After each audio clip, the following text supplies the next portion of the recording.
자, 오늘 우리가 함께 살펴볼 주제는 결혼과 가정입니다. 사람에 대해서 쭉 하다가 왜 갑자기 결혼 이야기가 나오느냐 하면요. 하나님께서 사람을 만드신 이후에, 아담을 만드신 이후에 바로 하신 일이 여자를 만드시고 아담과 이브를 같이 부부로 짝을 지어주셨기 때문입니다.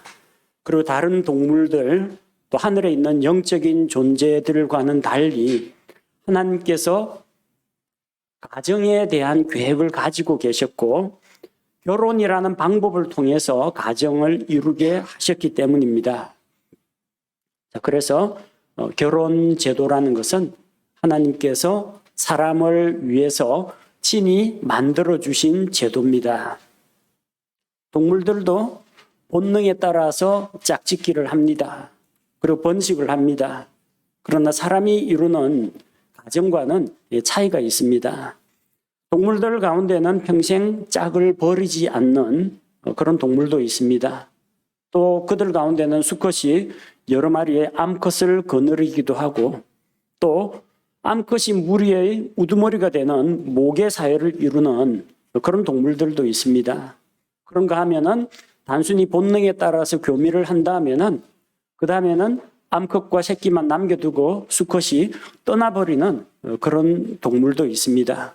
말하자면은 본능적인 생식과 번식은 이루어지긴 합니다만 그 안에서 결혼 언약이나 가정이라는 개념은 찾아보기가 어렵다는 겁니다. 하나님께서는 첫사람 아담을 위해서 여자를 만들어 주시고 또 아담에게로 그녀를 데려와서 둘을 부부로 맺어 주셨습니다. 하나님께서는 결혼을 통해서 사람이 가정을 이루고 살게 하신 것입니다. 가정은 하나님께서 직접 만드신 그런 기관입니다. 우리가 하나님께서 주신 다른 기관들을 꼽자면 국가나 교회가 있습니다. 국가가 등장하는 것은 창세기 9장에서 노아 홍수가 끝난 다음에 나옵니다. 교회는 신약시대에 와서 사도행전 2장에서 교회가 나옵니다. 가정과 국가와 교회 가운데에서 제일 먼저 생긴 것이 가정입니다. 그리고 이 가정은 사람이 죄를 지은 다음에도 하나님께서 빼앗지 않으셨습니다. 하나님께서는 그 가정을 통해서 하나님의 사랑을 배우고 또 그 가정을 통해서 다음 세대를 이어가도록 하셨기 때문입니다. 왜 사람은 결혼을 해서 가정을 이루는 것이 필요한가? 천사들은 결혼하지 않습니다. 천사들은 가정을 이루지 않습니다. 천사들은 하나님께서 창조하실 때 한꺼번에 각 개별 천사들을 하나님께서 각 개체별로 독립적으로 창조하셨습니다. 천사들은 가족 관계로 엮이지 않습니다. 남자 천사, 여자 천사 있어가 결혼해서 아기 천사가 나오거나 아기 천사가 성장해서 어른 천사가 되거나 늙으면 할아버지 천사가 되거나 그런 개념이 없습니다. 결혼도 하지 않고 그들은 늙지도 않고 변하지도 않습니다. 죽지도 않습니다. 하나님께서는 한 번에 수많은 천사들을 만드셨고 천사들은 죽지도 않고 번식을 하지도 않습니다. 결혼이 필요하지 않다는 겁니다. 천사는 종족이 아닙니다. 사람은 인간 종족이지만 천사는 종족이 아니에요. 각 개체 하나가 다 독립된 개체이지 그들 사이에 공통의 조상이 존재한다거나 결혼 관계나 친척 관계가 전혀 존재하지 않습니다. 하지만 사람은 종족 번식을 통해서 다음 세대를 이어가는 존재입니다. 하나님께서 사람을 만드시고 다산하고 번성하여 땅을 채우라고 했습니다. 사람은 결혼을 통해서 다음 세대를 낳고 출산을 통해서 다음 세대를 이어갑니다. 또 그들을 양육하고 키워가지고 그 사회에 적합한 구성원으로 만드는 사회화 과정을 거치게 되어 있습니다. 자, 그래서 하나님께서는 결혼, 그리고 결혼을 통한 출산, 그 결혼을 통해 이루어진 그 가정을 소중하게 보십니다. 사람은 혼자서 살 수 없는 존재입니다. 창세기 2장 18절 말씀해 보니까 주 하나님께서 이르시되 남자가 홀로 있는 것이 좋지 못하니 내가 그를 위하여 합당한 조력자를 만들리라 하시니라. 사람이 혼자 사는 것은 좋지 않다고 했습니다. 지금 창세기 1장에서 계속 하신 말씀이 창조하시고 빛이 있으라 하시니 빛이 있었고 그 빛이 하나님의 보시기에 좋았더라. 좋았더라. 좋았더라. 사람을 만드신 날에는 하나님께서 그 지으신 모든 것을 보시고 심히 좋았더라. 매우 좋았다고 했습니다. 근데 이제 좋았다 창세기 2장에 가서 좋지 못하다는 말이 처음 나옵니다. 뭐가 좋지 못하다고요? 남자가 홀로 있는 것이 좋지 못하다고 했습니다. 그래서 하나님께서 그를 위하여 합당한 조력자를 만들어 주겠다고 하셨습니다. 사람은 자기의 필요를 잘 모릅니다. 아담은 자기 스스로 짝이 있었으면 좋겠는데, 여자가 있었으면 좋겠는데, 하나님 저 여자도 하나 만들어 주시죠. 하나님 저 장가 가고 싶어요. 아담이 이렇게 주장한 것이 아니라 하나님께서 보시고 사람의 필요를 발견하셨습니다. 보시고 좋지 못하구나. 내가 그를 위하여 도움을 줄 수 있는 조력자를 주겠다 하셨습니다. 참 감사한 일입니다. 남자와 여자를 가지고 우열을 비교할 수는 없지만 남자의 기질이나 특질 그리고 여자의 기질이나 어떤 특성이 각기 다릅니다. 이 두 가지를 하나님께서 적당히 조합해서 서로 돕고 보충하도록 하시는 겁니다. 그래서 가정의 머리는 남자인데 남자를 옆에서 도와주는 조력자는 아내입니다. 그래서 아내 되시는 자매님들, 여러분은 조력자입니다. 주인공이 아닙니다.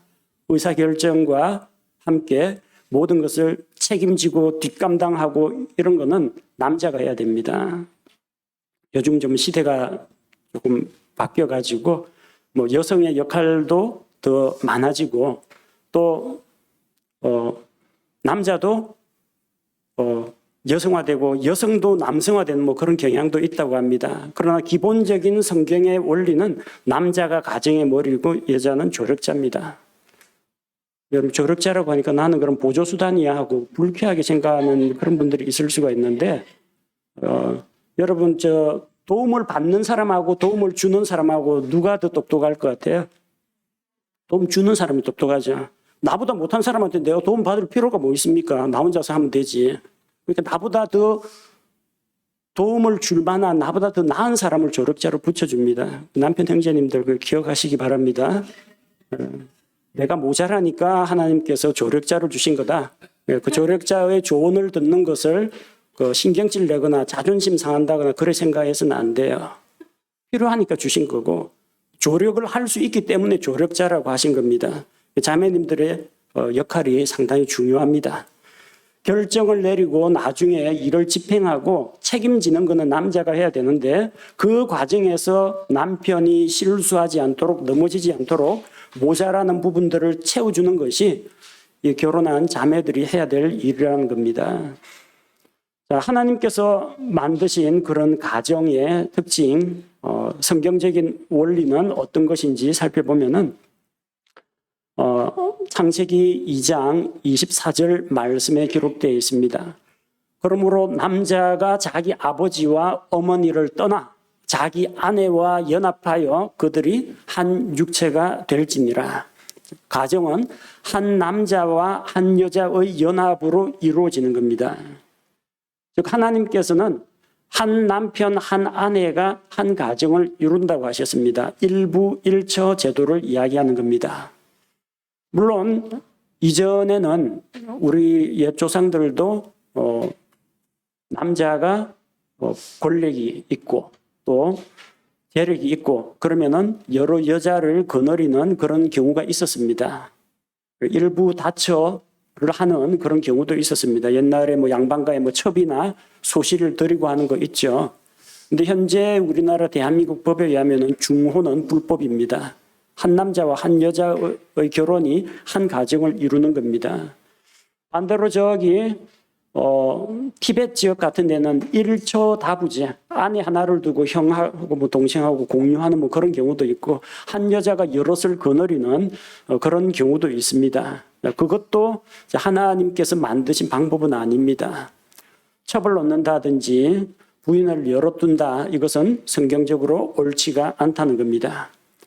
그리고 한 남자와 한 여자의 결합이지, 한 남자와 한 남자의 결합, 동성애, 한 여자와 한 여자의 결합, 이것도 하나님께서는 인정하지 않습니다. 근데 세상이 요즘 점점 종말로 치닫다 보니까 남자와 남자가, 여자와 여자가, 게이나 레즈비언들이 결혼하는 그런 경우도 있습니다. 그래서 뭐 자기들은 그 뭐 결혼이 아니라 무슨 연합이다, 그런 식으로 부르는데, 이것은 가정이 아닙니다. 하지만 우리나라도 지금 거기 한 발짝 물러섰죠. 동성 부부인 경우에도, 남남, 여여 이 부부인 경우에도 각종 복지 혜택, 뭐 의료 혜택이라든지 세금 혜택 같은 것들을 주는 방향으로 지금 가고 있습니다. 그리고 사람과 짐승은 결혼할 수 없습니다. 당연한 이야기입니다. 근데 저기 또 뭐 인도라든지 이런 다른 데 보면은 뭐 사람이 죽으면 뭐 동물로 환생한다 이런 거 믿는 데는 사람과 짐승이 결혼하는 그런 곳도 있습니다. 그것도 성경하고는 하나님께서 자신의 형상대로 창조하신 사람과 하나님께서 만드신 저 짐승과는 격이 다른데, 사람과 짐승의 결혼은 성경에서는 허용하지 않는 것입니다. 결혼을 하기 위해서 우리가 읽었던 창세기 2장 24절 말씀처럼 남편과 아내는 각각 자기 부모를 떠나야 됩니다. 즉 이것은 세 가지 영역에서의 독립을 말합니다. 신체적 독립을 말합니다. 그리고 경제적인 독립을 말합니다. 정신적인 독립을 말합니다. 독립하지 않으면 가정을 이룰 수 없다는 겁니다. 옛날엔 그냥 부모님 그늘 밑에 살면서 색시를 데려와가지고 그냥 살림을 차리고 이런 식으로 하는 것도 있었지만, 성경적인 원리는 부모로부터 독립해야 됩니다. 그러자면은 어린아이들은 안 돼, 미성년자는 안 됩니다. 결혼하기에 신체적으로 충분히 성숙해야 됩니다. 성장해야 됩니다.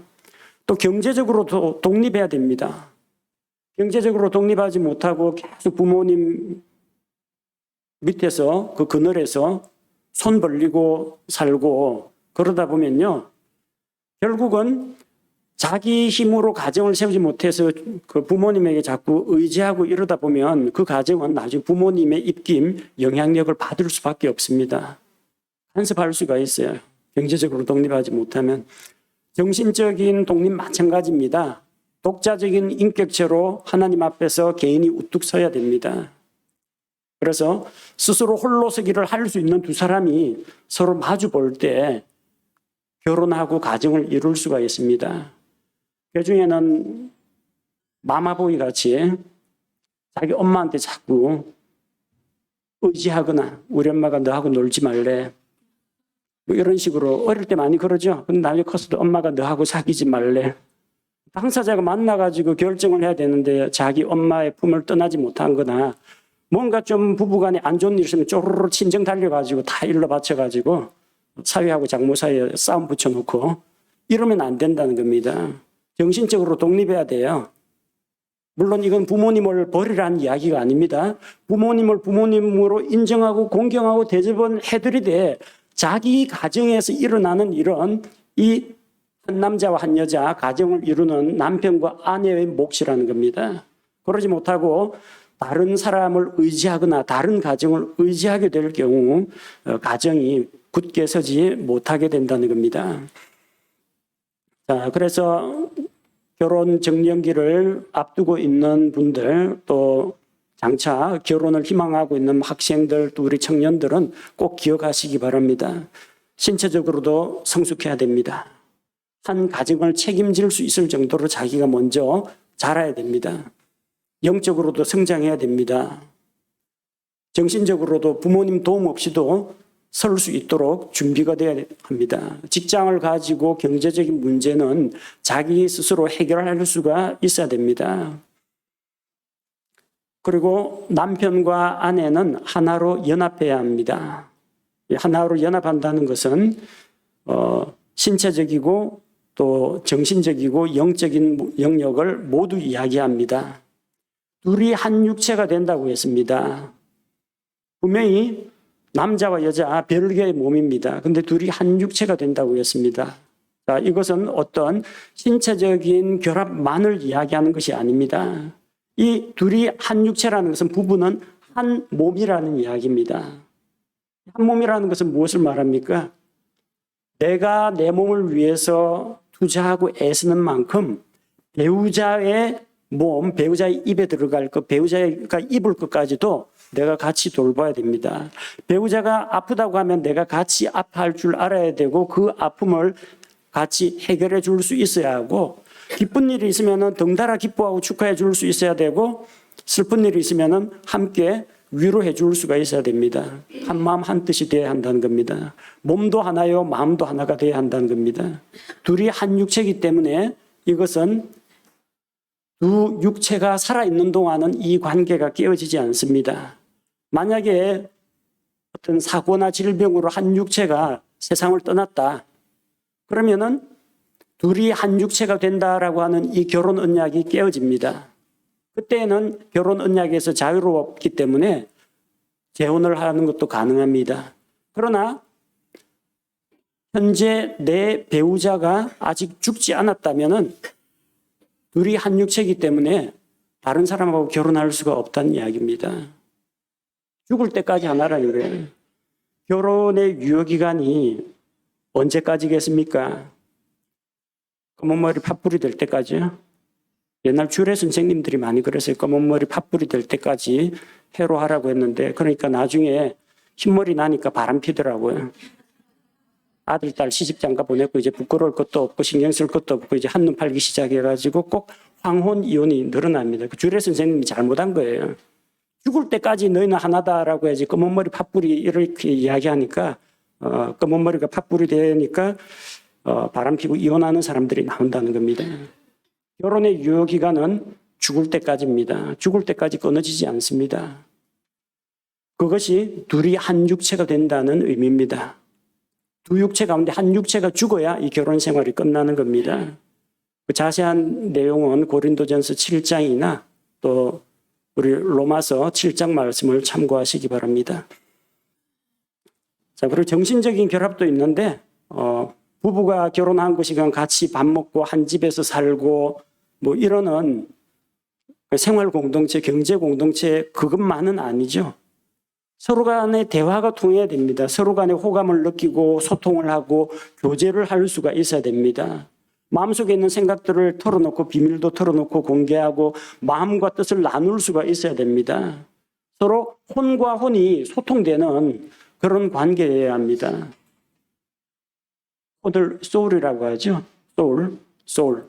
소울과 소울이 서로 통하는 사이, 소울메이트가 돼야 됩니다. 여러분 정말 남편하고 아내 사이에 나는 내 아내한테는 있는 모습 다 드러낸다. 나는 남편 앞에서는 투명하게 나 자신을 공개한다. 쉬운 일이 아닙니다. 그런데 그렇게 되는 것이 이상적인 가정입니다. 서로 간에 그렇게 소통할 수 있어야 되고 걱정이나 고민거리나 마음속에 있는 부담이나 짐 같은 것들을 같이 이야기하고 나눌 수 있어야 됩니다. 정신적으로 서로 의지하고 믿을 수가 있어야 됩니다. 혼과 혼이 통해야 됩니다. 영적인 거 마찬가지입니다. 우리 사람은 밥만 먹고 사는 그런 존재가 아닙니다. 하나님의 말씀을 통해서 영적인 생명력을 누려야 합니다. 부부간에 영적으로 서로 교감하고 소통해야 됩니다. 여러분의 신앙생활은 이 교회에서 설교 말씀 듣고 성경 공부 참여하고 성경 강해 듣고 이게 신앙생활의 전부가 아닙니다. 이 예배당 안에서 이루어지는 것보다 훨씬 많은 부분들이 가정 안에서 이루어져야 합니다. 남편과 아내 사이에 둘이 같이 찬송도 부르고 집에서 같이 성경도 읽고 성경 암송하면 맞나 틀리나 체크도 해주고 성경 말씀을 통해서 깨달은 말씀들 보여주고 같이 은혜를 나누기도 하고 그리고 성경 말씀을 통해서 동기력을 받아가지고 남편이 아내에게 아내가 남편에게 새로운 헌신과 제안을 하기도 하고 이렇게 영적인 교제가 이루어져야 이게 부부입니다. 영과 혼과 몸이 서로 소통하고 하나가 되어야 하나로 연합할 수가 있다는 겁니다. 그래서 남편과 아내의 관계를 가리켜서 에베소서 5장 22절 23절에서는 예수 그리스도와 교회의 관계로 이야기합니다. 아내들아 너희 남편에게 복종하기를 주께 하듯 하라. 이는 남편이 아내의 머리됨이 그리스도께서 교회의 머리 되심과 같기 때문이라. 그분은 그 몸의 구원자시니라. 아담이 깊은 잠에 빠졌을 때 하나님께서 그 옆구리에서 갈빗대를 취해가지고 여자를 만드셨습니다. 예수 그리스도께서 십자가에서 물과 피를 쏟으시고 잠드셨을 때 그분의 옆구리에서 나온 물과 피로 신약 교회를 세우셨습니다. 예수님께서는 사랑하는 교회를 위해서 자기를 먼저 희생하고 대신 죽기까지 했습니다. 남편들이 해야 될 것이 바로 예수 그리스도의 모습입니다. 아내를 위해서 내가 대신 죽어주는 삶. 잘 안 죽죠? 이제는 좀 죽이십시오. 뭐 죽일까요? 고집 죽이세요? 자존심 죽이세요? 자아 죽이세요? 남편은 아내를 위해서 죽어줘야 됩니다. 그러면은 어떻게 됩니까? 교회가 그리스도께 순종하듯이 아내가 남편에게 순종합니다. 제가 이거 설교나 성경 공부하면 꼭 와가지고 둘 사이에서 다툼이 있다고 합니다. 목사님 순종 안 합니다. 복종 안 합니다. 저 사람이 저를 사랑 안 해요. 누가 먼저입니까? 누가 먼저예요? 누가 먼저 해야 돼요? 남편이 먼저예요. 교회가 예수님께 잘 순종하니까 예수님이 교회를 위해서 죽어줬어요. 십자가에서. 예수님 죽기 전엔 교회가 없었죠. 예수님이 먼저 죄인들을 위해 죽어줬어요. 그러니까 그리스도의 신부 교회가 생긴 거예요.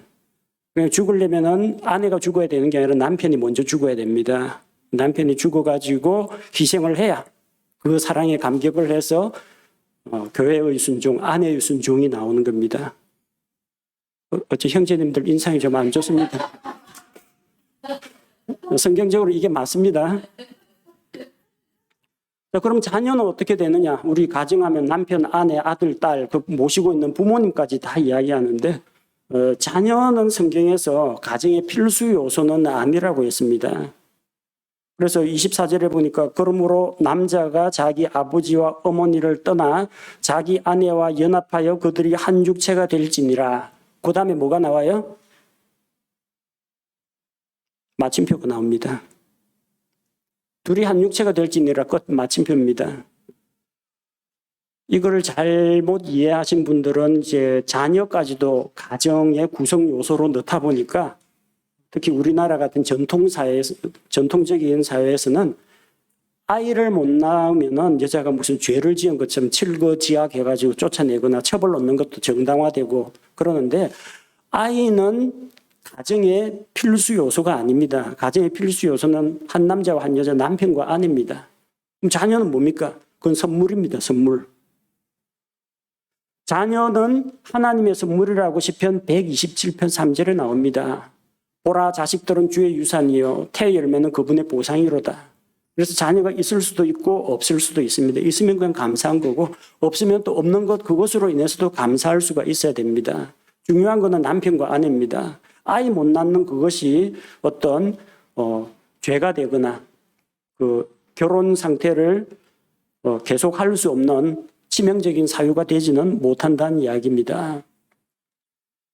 자, 그래서 자녀를 낳지 못하는 것이 이혼 사유가 되거나 처벌 얻는 것을 정당화시켜서는 안 됩니다. 성경은 한 남자와 한 여자의 연합으로 가정이 완성된다고 했습니다. 결혼의 유효기간은 죽을 때까지입니다. 하나님께서 짝지어 주신 것을 사람이 나눌 수 없다고 성경은 이야기합니다. 그래서 남편과 아내 중 한 명이 죽기까지 그 결혼 언약은 계속해서 유효합니다. 그래서 둘이 한 육체가 된다고 했기 때문에 두 육체 가운데서 한 사람이 두 사람 가운데 한 사람이 죽을 때까지는 다른 사람과 결혼할 수가 없다는 겁니다. 사람은 결혼을 통해서 가정을 이루고 또 이 가정을 통해서 하나님께서 사람을 창조하신 목적을 이루어 갈 수가 있습니다. 사람을 창조하신 목적이 무엇입니까? 사람들을 통해서 하나님께서 영광을 받으시는 겁니다. 하나님의 사랑과 그분의 선하심과 그분의 능력을 온 세상 널리 알리고 하나님께 영광을 돌리는 겁니다. 우리가 그러면은 결혼과 가정을 통해서 무엇을 할 수 있습니까?